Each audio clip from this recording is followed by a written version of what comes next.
Kuna mahali Mungu anataka uende ufike, lakini adui upande wa pili anapambana usiweze kufika. Sasa vizuizi vya njiani visikuondolee imani na tumaini lako kwa Bwana, kwa kile ambacho Bwana amekitamka au amekiahidi kwenye maisha yako. Usije ukampa adui nafasi kwa kushinda njiani, wakakusimanga kwa vicheko vya dharau.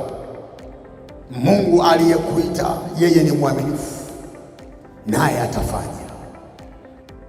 Shetani asikuonyeshe vya nyuma ambavyo hajafanya Mungu, hajajibu Mungu, hajavifungua Mungu, alafu akakushindia pale.